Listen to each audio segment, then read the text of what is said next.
안녕하세요. 저는 빌딩온 중개법인의 조남인 상무입니다. 빌딩 중개를 시작한 지는 지금 한 10년 차, 11년 차인 것 같아요. 저는 원래 대학교 때 전공이 호텔 관광 경영 전공을 하고 제가 프랜차이즈 상권 개발팀 쪽에 있다가 우연히 이제 이 일을 접하게 되면서 이쪽으로 이제 이직을 하게 된 케이스였습니다. 빌딩이라는 건 처음에는 되게 막연했던 것 같아요. 팔아야 되는 하나의 수단이라고 생각했지만 제가 중개해 드렸던 고객분들의 자산이 증식되는 것도 보았고, 제가 직접 투자를 하면서 다양한 투자의 어떤 분류가 있겠지만 빌딩만큼 매력적인 투자는 없었던 것 같습니다. 아마 공통적으로 다들 답변을 하실 것 같아요. 내가 가장 신뢰감이 간다. 내가 가장 실력이 있다. 가장 기본적인 답변을 할 텐데, 중개인으로서 가장 중요한 부분은 투자를 해봤냐 안 해봤냐가 가장 중요할 것 같아요. 금액대가 작든 크든 간에 이거를 투자를 해봤던 사람과 투자를 해보지 않았던 사람이 물건을 브리핑하는 어떤 퀄리티라든가 이 책임에 대한 부분들이 좀 많이 달라지지 않았을까 싶고, 제가 그동안 만났던 수많은 중개인들 중에 자가 소유의 아파트조차도 없는 사람들이 되게 많더라고요. 그럼에도 불구하고 고객들한테는 뭐 10억대, 100억대, 500억대 이런 빌딩을 중개하고 있다는 게 논리가 맞을까라는 생각을 해봤습니다. 아파트뿐만이 아니고 이런 빌딩을 직접적으로 투자해본 경험이 있는 중개인인지를 좀 봤으면 좋겠고, 저는 한 5년 전부터였던 것 같아요. 방배동 투자를 시작해서 성수동 투자를 했고, 최근에 이제 대치동을 매입을 했고, 제가 건물을 매입을 해보니까 매도자의 입장도 알게 되고, 그리고 제가 건물을 찾으면서 이 매수자분의 입장도 알게 되다 보니까 그때 이후부터 이제 제가 만나는 고객분들에 대해서 좀 많이 감정이입이 되는 것 같습니다. 그런 공감적인 부분들이 좀 많이 형성이 돼서 그래서 좀 결과로도 많이 좀 좋았었던 것 같습니다. 여기까지 빌딩온 중개법인의 조남인 상무였습니다. 감사합니다. 네, 안녕하세요. 빌딩온의 용상무 김용일 상무입니다. 저는 올해로 빌딩 중개는 한 10년 정도 했고요. 2024년도 말 기준으로 누적 거래 가액을 좀 체크를 해봤는데요. 제가 한 4,267억 원 정도, 그리고 누적 거래 건수는 62건을 했더라고요. 2025년도까지 계산을 해보면 약 한 5천억 원 정도, 그리고 거래 건수는 한 74건 정도 거래를 했습니다. 제가 회사 임원으로서 거래 자문을 했던 것까지 하면 한 100건 이상 정도 계약에 참여했었습니다. 근데 가장 중요한 거는 무엇보다 제가 거래를 했던 10년 동안 중개 사고가 한 건도 없었다는 점이거든요. 고객분들이 좀 안전하게 좀 성공적인 거래를 위해서는 꼭 저를 찾아주셨으면 좋겠습니다. 빌딩온의 관리부 팀장님이 저희 친누나입니다. 친누나가 먼저 이 일을 알게 되었고, 제가 다른 일을 하고 있을 때 너무나 좋은 일이다, 너에게 맞는 일이다 추천을 해줘서 공인중개사 자격증을 따고 입사를 하게 되었습니다. 2023년도에 제가 중개법인에서 매출 1등을 하고, 작년에 이제 회사에서 그래도 좀 인정을 받아서 최연소 상무로 승진을 했던 게 좀 커리어에서 좀 인상 깊었던 그런 나날들이었던 것 같습니다. 네.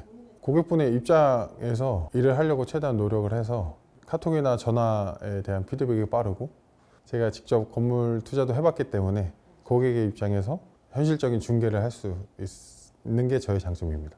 여러분 모두가 건물주가 될 수 있습니다. 이상 여러분의 빌딩 투자 파트너 빌딩온의 김용일 상무였습니다. 감사합니다.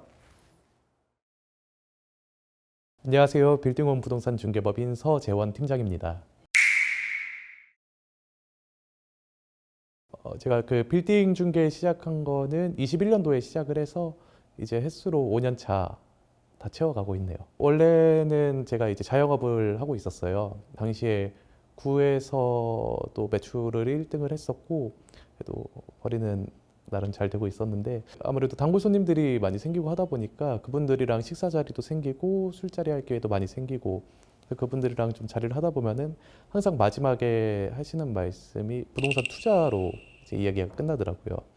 그래서 내가 조금 더 높이 올라가고 자산가들이랑 더 교류를 하려면은 이 부동산 쪽으로 조금 더 잘 알아야겠구나라고 생각을 해서 부동산 공부를 시작을 하게 됐고, 공인중개사 시험을 준비하면서 마침 이제 타이밍 좋게 지인이 시행사 대표님 밑에서 같이 일을 배울 수 있는 기회가 오게 돼서 그 시행사 대표님 밑에서 이제 경매랑 시행이랑 부동산 실무에 대해 배우고 공인중개사 자격증 취득하고, 부동산에도 이제 굉장히 여러 가지 종목이 있잖아요. 그 중에서 겉으로 봤을 때 가장 멋있고 돈 많이 벌 것 같은 게 빌딩이라고 생각을 했고, 빌딩 중개가 첫인상은 그런 느낌이었는데, 제가 앞으로 은퇴할 때까지 꾸준히 업을 하게 될 텐데, 그때 제가 원하는 것은 꾸준히 계속 공부해야 될 것, 그리고 사회에서 인정받을 수 있을 것, 돈을 많이 벌 수 있을 것, 이 세 가지를 다 충족할 수 있는 게 빌딩 중개더라고요.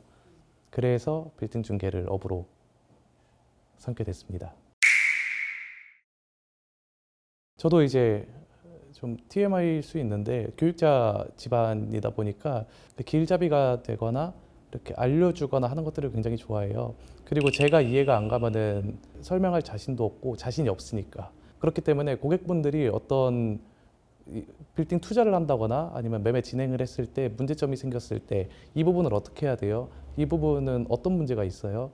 라고 했을 때 가장 확실하게 법제처를 찾아봐서 그 문구, 조문을 전달해 드리고, 그걸 토대로 주무관들이랑 이야기를 하고, 단순하게 그냥 전문가입니다, 제 말 들으시면 됩니다, 이렇게 단순한 설명이 아니라 그거에 대한 명확한 어떤 근거를 갖고 안내를 해드리기 때문에 다른 중개사들이랑은 조금 다르다고 생각을 합니다.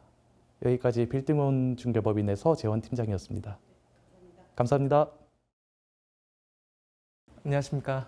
빌딩온 매매 도와주는 남자 윤원재 팀장입니다. 일을 시작한 지는 한 8년 차 되는 것 같습니다. 일단 저는 부동산학 전공은 아닌데 예체능을 하다가 부자 아빠 가난한 아빠라는 책을 봤어요. 자산을 늘리려면 부동산을 배워야겠다라는 생각을 가졌고 빌딩 중개라는 걸 알게 됐습니다. 고객분이 매입을 하고 몇 년 뒤에 연락이 오시는 경우가 있어요. 너무 잘 샀다, 너무 감사하다라는 연락이 오시는데, 그럴 때 정말 좀 뿌듯한 것 같고 저 일에 대한 원동력이 되는 것 같아요. 이런 상황이 더 많이 생길 수 있도록 저도 많이 노력하고 더 성장하는 사람이 되고 싶습니다. 중개인들이 정말 많거든요. 그런데 이 단순히 건물을 파는 사람이 아니라 그 자산을 올릴 수 가치를 올릴 수 있도록 옆에서 고민하는 사람이 되어주는 사람인 것 같습니다. 그래서 고객분들이 계속 연락이 오고 그 관계가 더 유지가 되는 것 같아요. 네, 여기까지 빌딩온 매매 도와준 남자 윤원재 팀장이었습니다. 감사합니다.